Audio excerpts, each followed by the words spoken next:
Thank you so much. Thanks, Leslie and Omar, for inviting me. I was looking forward coming to Cooper Union, and now I'm sitting in my apartment and try to do it this way, which is a little unusual.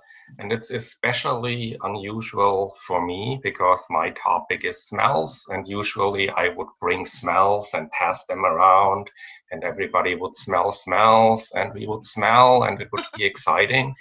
And I can share my face and my voice with you over the internet, but I can't share those smells.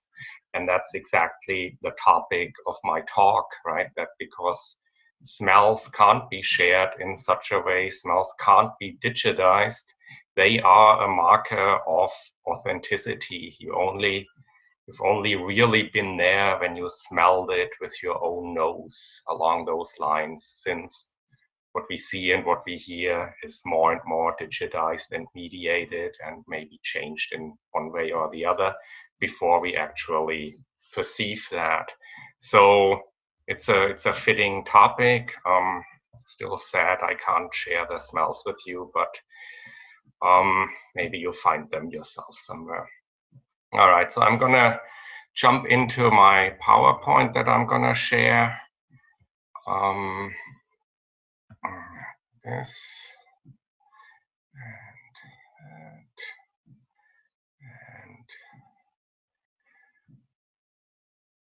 this. Okay, so I'm gonna start just like bringing everybody up to speed about how smell works, what it is, and the features of smell that will be important for the argument I'm trying to make. So I have a little movie to explain that, a little cartoon. So those little molecules are different smell molecules of different shapes that fly around in the air. And then they go up your nose, and all the way up your nose, you have your olfactory epithelium, and there you have neurons coming out from the brain. And so these structures here are supposed to be the neurons, and you can see the molecules bind to some of those neurons. We have 400 different types of these neurons, and there's a very large number of different molecules, and one molecule binds to many different neurons, and one molecule binds many different one neuron binds many different molecules. And so the result of all that is what's called a combinatorial code.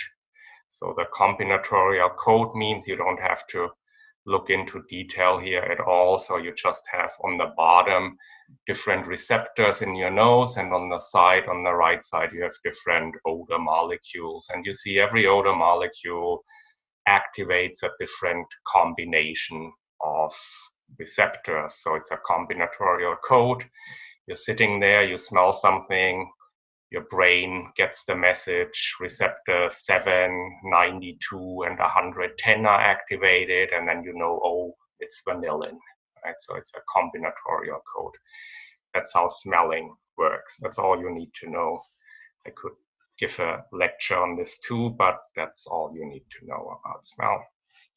And so in the slide before, we've seen 8 or 9 different odor molecules, but in reality, there's thousands of different molecules. It's in fact not very well known how many different odor molecules there are that make up our day-to-day experience of the smells, because there's almost zero research in the smells that are not pleasant and not of commercial relevance, right? So we know a lot about flower smells and a lot about fruit smells that can be used in perfumes and other fragrant products, but we know very little about which molecules make my garbage smell different from my neighbor's garbage or something along those lines. So it's not known, but it's a very, very large number, and it's continually growing. And the smells we encounter in the world are not just one of those molecules. They're always complex mixtures of those molecules. So the example people, a textbook example for that is the smell of a rose. So far they found 273 different odor molecules in rose oil, the fragrance being extracted from a rose. And I guess the interesting thing here is that the main ingredient is a molecule called citronellol, so that makes up almost 40% of the entire volume. But as the name indicates, that kind of has a citrus smell, so it doesn't smell like rose at all. And it took people many, many decades to find the molecules that are in tiny, tiny amounts in rose oil that make it actually have that specific characteristic smell of a rose. And so I gave you a short recipe. If you want to mix your own rose smell with those 3 molecules, you're doing pretty well. So high complexity, and this is not special for roses or anything, like any wine or any coffee, anything that has been analyzed has a very large number of molecules. I shouldn't say that. Some things are pretty much just one molecule, like mint is really just one molecule. Okay, and then of course there's not just roses, and there's not just, roses and lavender and violet and jasmine, the usual flowers that we find in perfumes, but there's 400,000 different flowers, and they all have their own mixture of hundreds of different molecules out of a pool of thousands, if not millions, different molecules that exist and give them specific smells. So here on the left is a photo from the New York Botanical Garden. It's one of those flowers that only bloom for a few days every couple years and smell like rotten meat and attract insects that like to meet on rotten meat and then get pollinated by them. On the right side, you have different orchids that have different interesting smells, like coconut cake smell, and other things like that. So the point of all this is that there's an immense complexity. You have like a very large number of different molecules, and you can mix them together in very many different mixtures, and they will result in many, many different distinct and characteristic smells. Only very few of those smells we have words for or a way to talk about them in any meaningful sense. Everything else is just like, it's a smell, right? Think about how many flower smells we can name, and then think about that there are 400,000 different flowers. Okay, so it's very complex, and that will be important later on in the talk. And then another level of complexity that you find with smell that you don't find in visual perception or hearing is the spatial and temporal distribution of it, right? So if you have a light source, a light bulb or something hanging from the ceiling, or a source of sound, it's usually pretty straightforward. It's like most intense. The closer you are to it, the more intense is it. The further away you get in all direction, it gets less intense till it completely falls below detection threshold. So it's very easy to predict. If you have like a painting hanging on your wall and you know where you stand in the room, it's very easy to predict if you can see that and how it will look for you from that perspective and all that.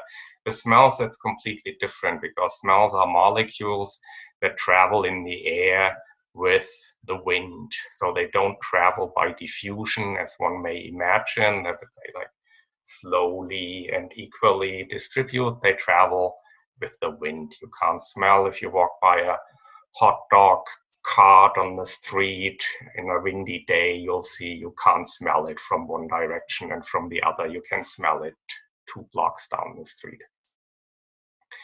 So if you imagine, so this is a visualization. You have this is in German, I didn't notice that. On the left you have your odor source, and then imagine you just stand there where the red cross is. You will encounter like packages of smell coming in. You will smell a smell for a while, and then it will be gone again, and then the smell will come again. And then if you walk towards the smell, it probably gets more likely that you smell more, but it also may temporarily be different. So it's a very complex, chaotic, unpredictable, and uncontrollable spatial and temporal pattern in which that smell distributes. This is just another photo from a experiment to visualize that again.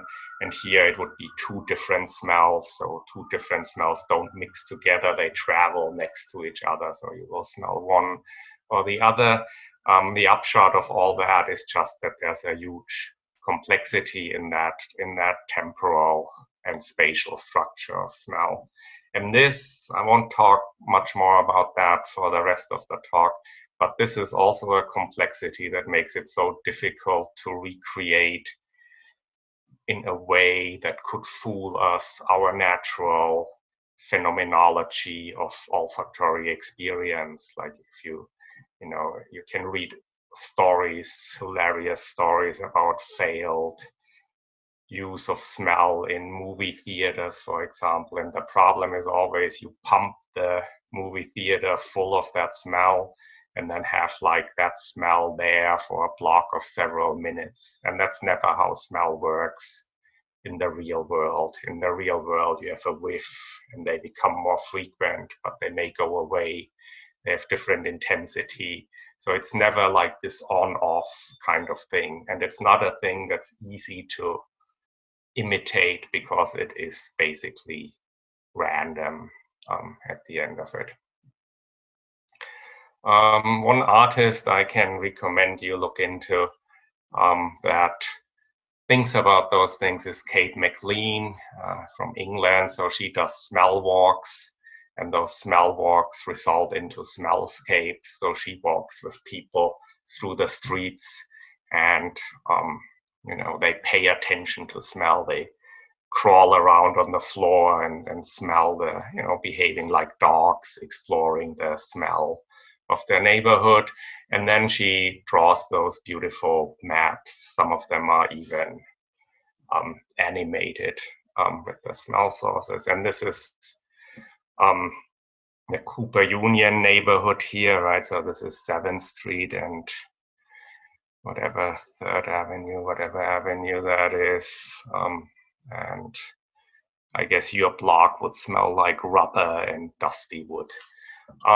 So, next time you walk around the neighborhood, pay attention to that, realize how unpredictable it is, how very, very often you will smell something and have absolutely no idea where it comes from. And then it's gone all of a sudden. It just comes and goes with no indication.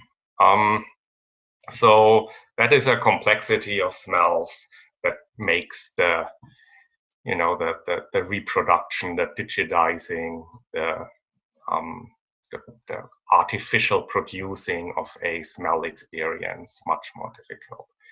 But as I said, I'm not going to focus on that difficulty, but focus on that first difficulty I mentioned that comes with all those different molecules being mixed together in a very large number of different possible combinations. Okay, so our perceptual, I'm coming to the argument I'm trying to make now. Our perceptual experiences are increasingly mediated digitally, which allows for easy storage, duplication, and sharing of what we see and hear. That may not be the most shocking suggestion. You probably agree all with that. I want to show you a series of painting, The Five Senses by Bruegel the Elder and Rubens from the 17th century. So you have vision here. So you have a room with a lot of things to see, lots of paintings on the wall, all the walls full with paintings and sculpture. You have a telescope to look into the stars. And then you have smell, which is here heavy on the flowers that you could smell the smell of. And you have taste, which is, of course, all the different foods that you could imagine eating. And then you have touch. Touch for a philosopher of perception is a weird thing because it's pretty much just like everything else, right? Like if it isn't taste, smell, hearing, or seeing, then it's touch. So pain is touch. This is a very pain-heavy painting, right? So there's medical instruments and military weapons. So touch almost close to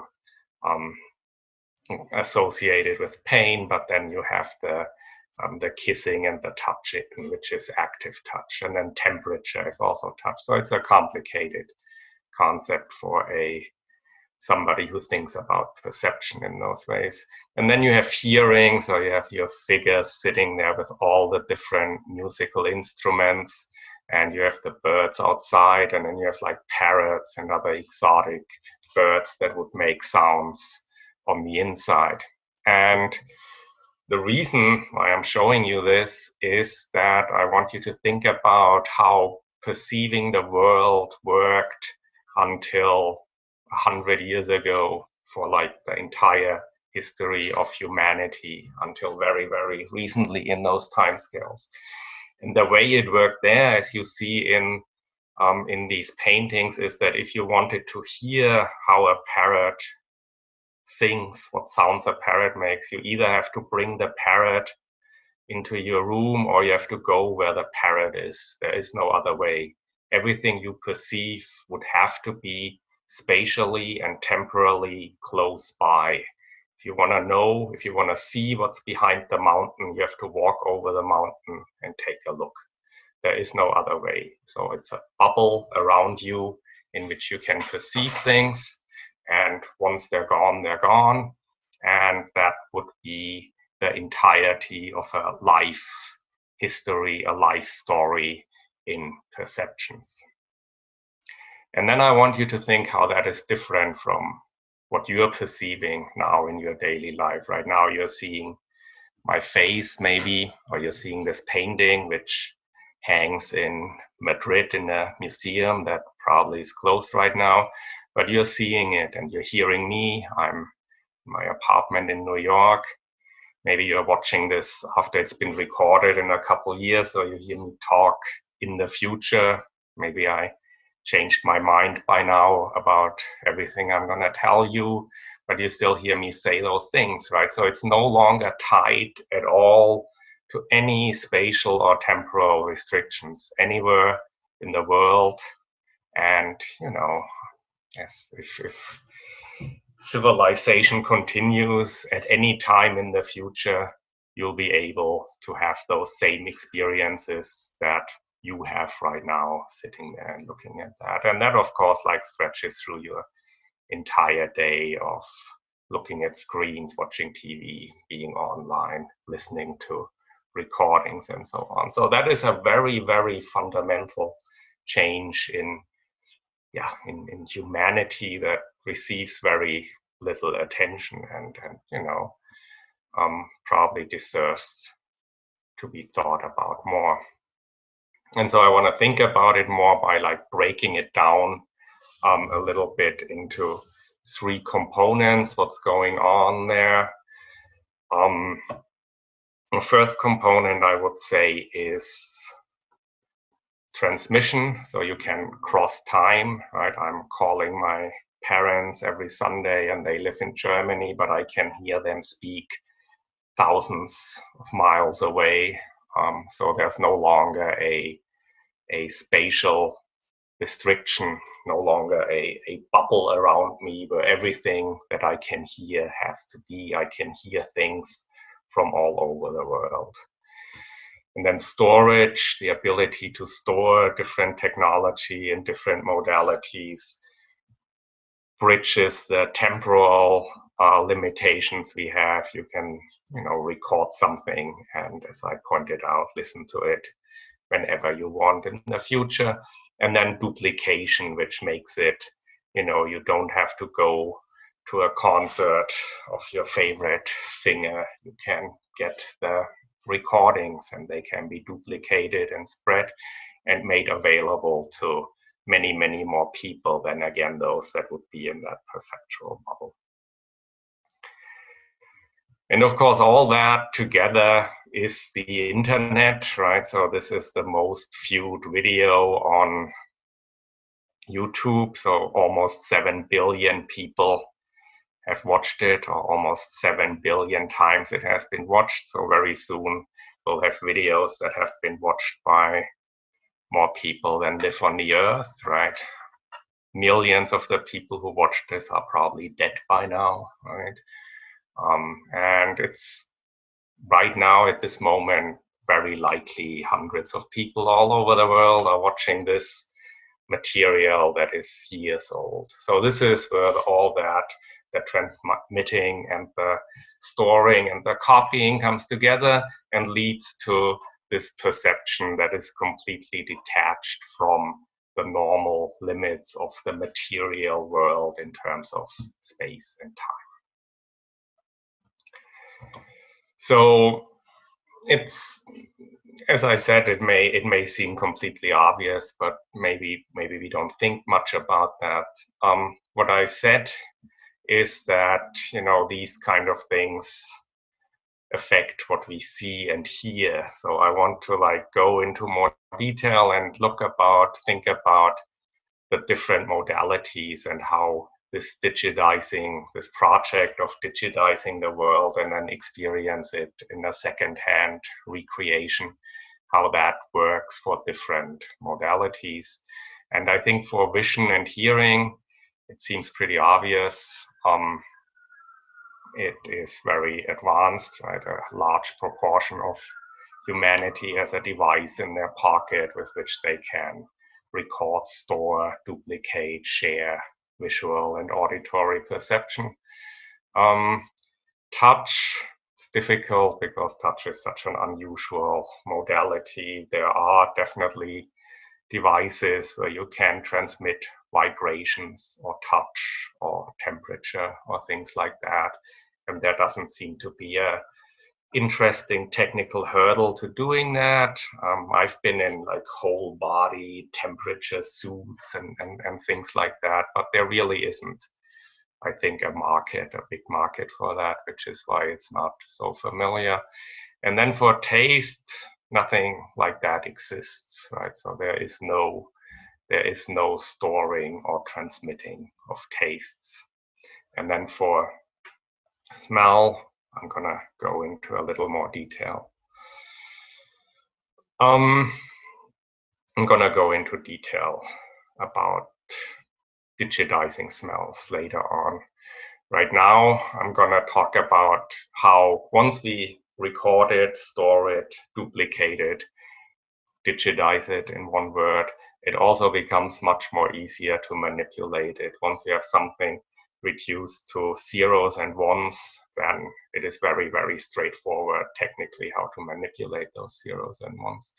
And it's also very complex and very, very straightforward to create it out of nothing, create a perception of something that doesn't exist in the physical world. And, you know, like I'm far from an expert on that. So I'm just like reminding you by showing some examples. So this happened before digitizing too, right? If you're skilled enough and are willing to put a lot of effort into it, you can remove people from photographs, even if they're not digital. You don't strictly need Photoshop to do that, right? So here's an example from a photo with Stalin and somebody, I guess he didn't like anymore and had removed from the photograph. Everything you see that is produced in any way is altered by now in some way. So this is a very mild photoshopping of a photograph of an actress. So you see the background, there's some writing and some some blurriness in the background that has been removed, and her freckles have been, you know, painted over to make it appear like she has no freckles.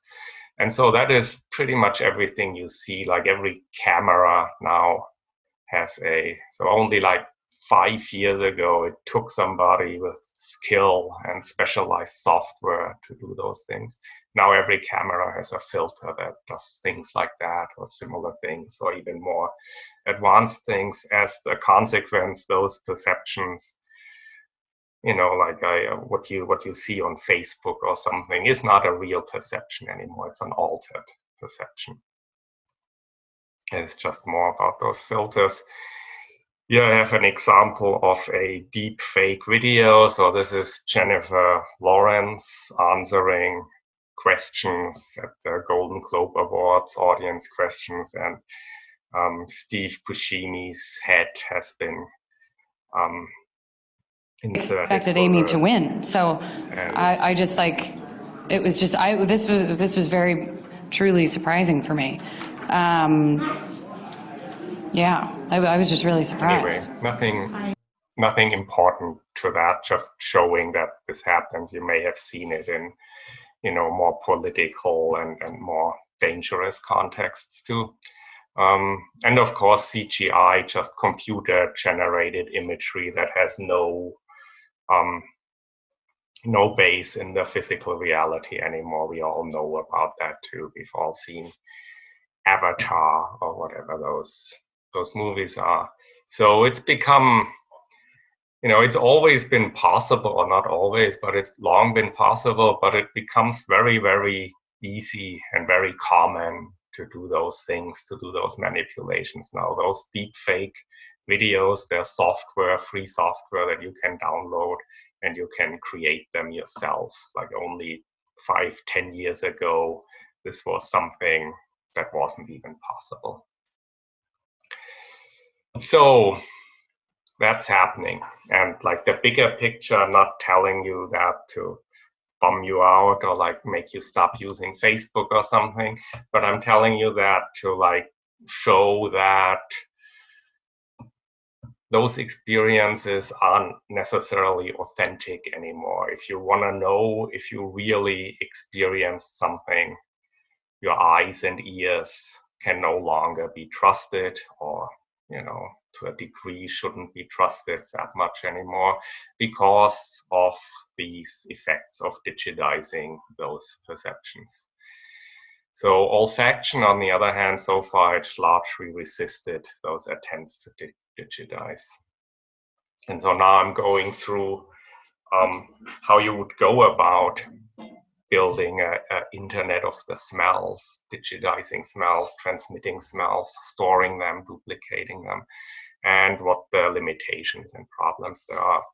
So this is technical, but you really don't have to know what's going on to understand what follows. But this is how you would find out.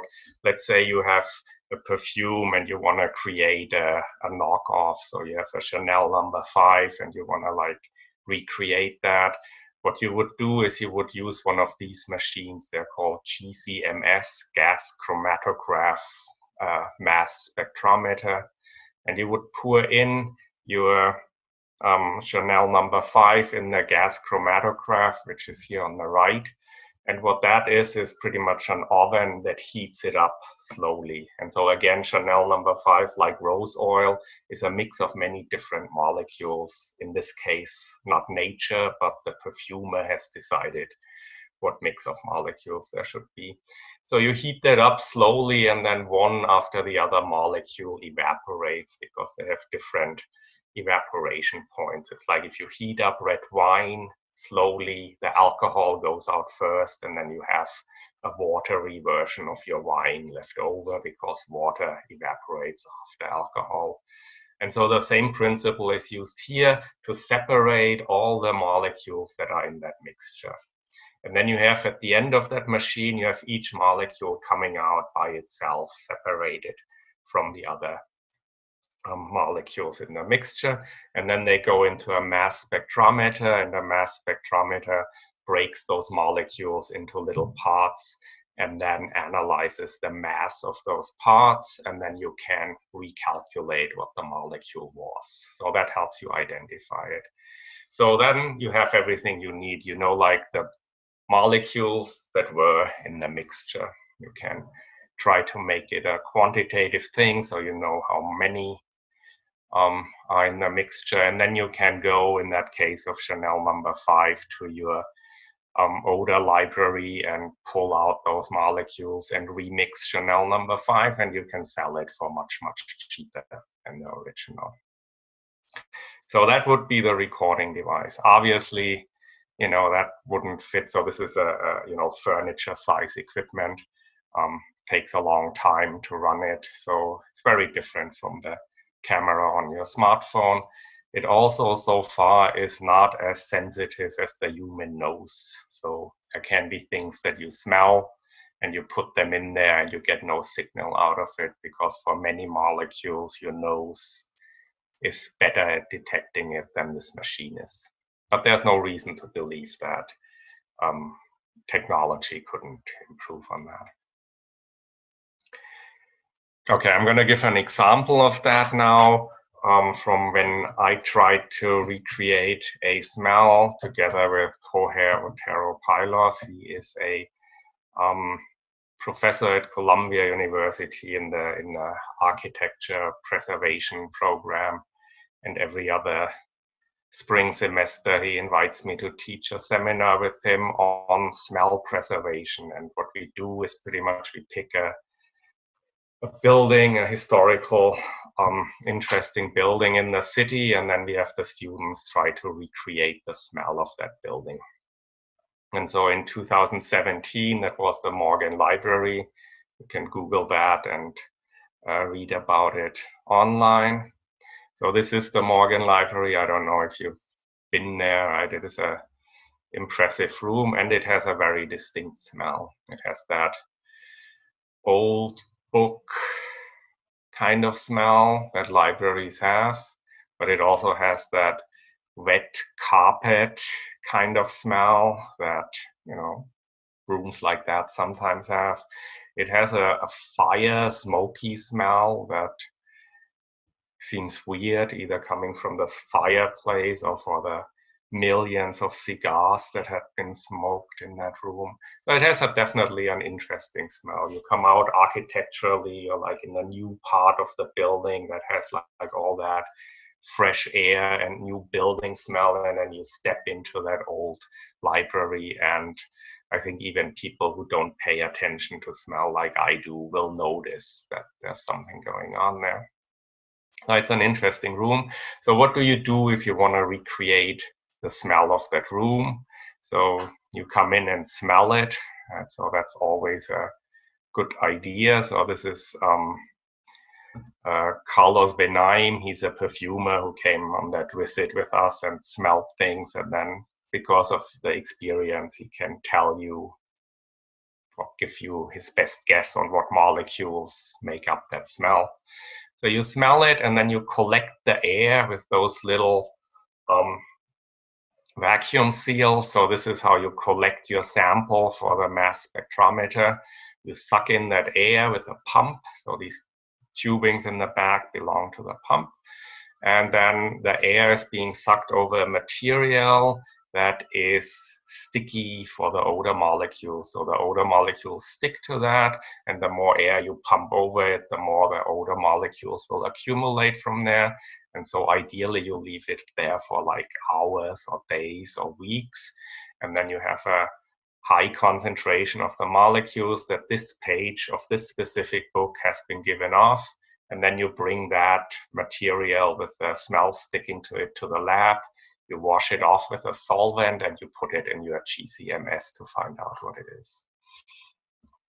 Here's another example where we were interested in what molecules the leather of that book gives off as opposed to the page. So it's very different. There's like, micro environments of smell. If you explore this with your nose, close to the leather, it smells very different than close to the paper.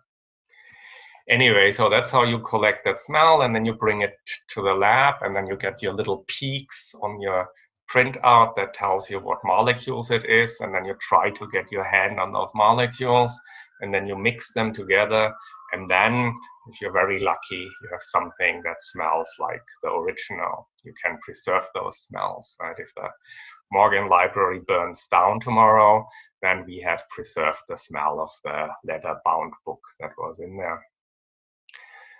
There's also other, like I guess, better scalable or like more realistic for home use technologies like this device here from Japan. It's called the Kun.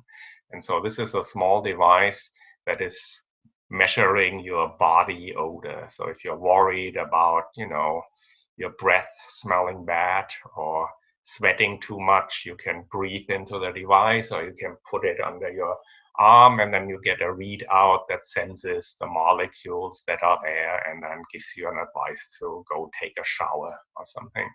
So this is a different, much cheaper, smaller technology. This kind of stuff is called electronic noses or e-noses. There's a lot of development going on, and it's relatively promising. Again, there's not a big market for that, right? If your iPhone would come out with an electronic nose that can tell you what molecules are in your coffee, nobody would get excited about that, right? What would you do with that? But the technology, there's still pretty profitable niche application like medical diagnostics and detection of explosive and drugs and things like that. So the technology is developing, but it's nowhere near what a camera or a microphone would be doing for you for other modalities. Okay, so now let's say this would work perfectly well, then you would know, okay, these are the molecules that make up this smell that I smelled on this street corner at this time in this city. And then you would need to recreate it, and to recreate it, you just have to mix them together. And there are several digital odor delivery devices around there. This is my alarm clock, which wakes me up with the smell of bacon. So it's like a gag product from Oscar Mayer that you can attach to your phone, and then the bacon smell will wake you up at the time you set for that. Many other devices like that available or have been available. They're all very much a lot of fun to play with. So the numbers I put here on those different photographs are the numbers of different smell cartridges you have in those devices. So if it says 1, then it can only release one smell, like the bacon alarm clock. It only has bacon, can only release bacon smell. 16 can release 16 different smells. So you want more and more smells to be able to represent smell better. But I mean, this shows, I guess, that logically digitizing smell would be possible if you just optimize the technology on both ends and then have thousands of odor cartridges. Then you can just release exactly the molecules that you measured at the spot you're interested in at another spot, and you have the exact same smell. But this really is not a representation of the smell, but more a recreation of the smell, right? So you're just like you're collecting information and then redoing it. It is like going to some architectural landmark and collect a lot of information and then rebuild it in your hometown, because it has this materiality of the smell to it.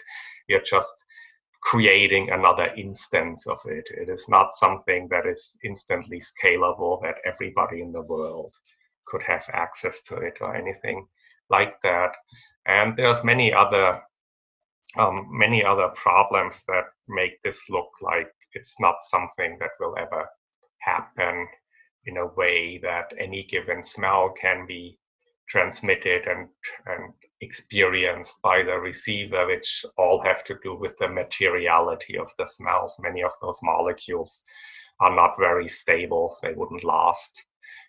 Many of them, for regulatory reason, you're not allowed to use them. For many of them, chemists don't know how to make them. So practically, there's like enormous limitations. And even if you can upscale this enormously, it will never lead anywhere. What you need instead is you need to like simulate the olfactory phenomenology instead of recreating it. And so what I mean by that difference between recreating and representing is what we do with color, for example, right? So like on your screen, I forget what the impressive numbers these days are that your screen can show you, but it's in the thousands, millions, whatever. Your color printer can print out pretty much all the colors that you want. And both your screen and your color printer does that by mixing 3 different colors together. So those mixtures of those 3 colors result in all those other different colors. So this is the printer, this is how your screen works.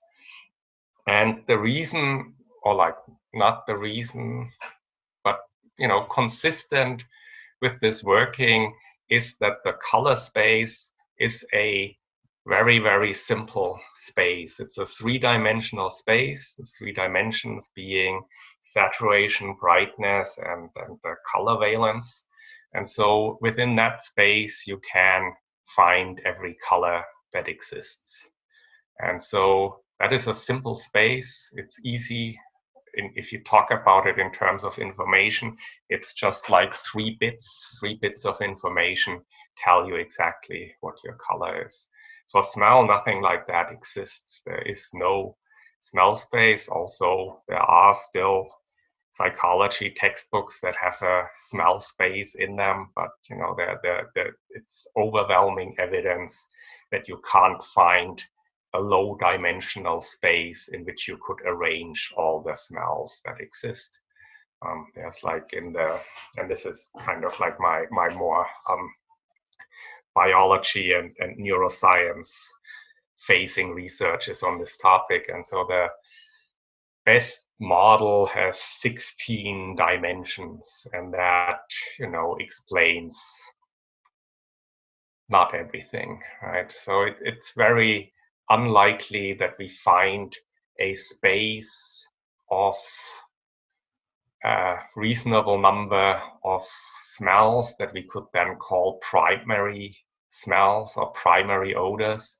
And then from mixing those odors, we could mix all the other odors that there are. And then this technology would be completely feasible and would probably start to spread. But there's been a lot of research on that, but it's very unsuccessful. If you talk about a smell like cinnamon, for example, you all know what cinnamon smells like. It's just one random spice, right? There's nothing special about it. It's impossible to mix the smell of cinnamon with anything else, right? You cannot get cinnamon without having the molecule, which is called cinnamaldehyde. That's the only way to get that smell. And the same is true for minty smell or, like any other number of smells. It's very, very difficult. So in colors, this is called metamers, when you mix together colors to get a different color. And then you can mix different colors and get the same result from that. In smell, that doesn't seem to be the case that you can do that. And people have looked desperately for that.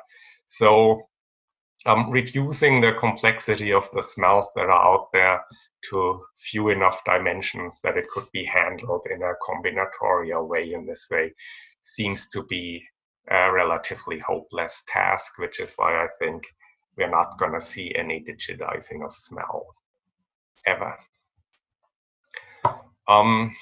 And so the consequence of that is, as I said, right, that smell can serve as a marker of experiential authenticity. You smell something, and only that will convince you that you experienced it in the physical world rather than in a virtual world.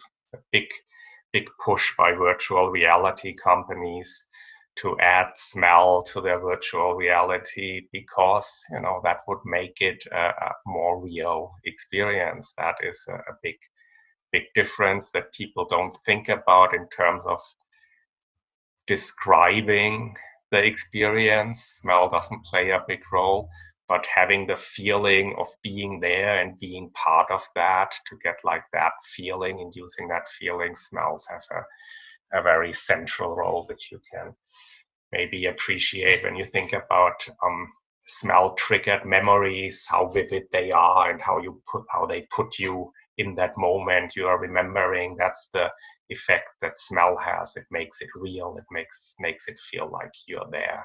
Authentic, makes it authentic. So these are just some examples, I guess, from my own experience, where I experienced that very strongly, and I encourage you to pay attention in your own life too about what role the smell plays there. So this was an art exhibit by Clara Lydon in New York, and it was after Christmas. She went and collected all the discarded Christmas trees along the streets and put them in the art gallery. And so it kind of looks like very trashy, right? These are dirty, old, half-dead trees, but it smells wonderful, right? So you come in there and it has like this really, really strong forest Christmas smell that just like makes that a whole experience that only can be experienced if you're there, right? So these photos, it's pointless to try to make that point in a PowerPoint presentation, right? But these photos do not at all convey what this was about and how it was to be there. Similar thing, Hans-Peter Feldmann in the Guggenheim just put a million old dollar bills on the walls of a gallery, and you walk in there and it smells like a wallet, right? Like somebody's putting a wallet over your nose, and it just like is such a such a vivid and closely associated to emotional reactions and closely associated to memory experience that just can't be achieved without engaging your sense of smell. And then I gave you one reading. I don't know if you read that about museums, which is kind of my or like, you know, like something I looked into further, how museums try to use smells to make those smells and touch and tasting to make the exhibits more appealing, right? Because they have to compete with the computer and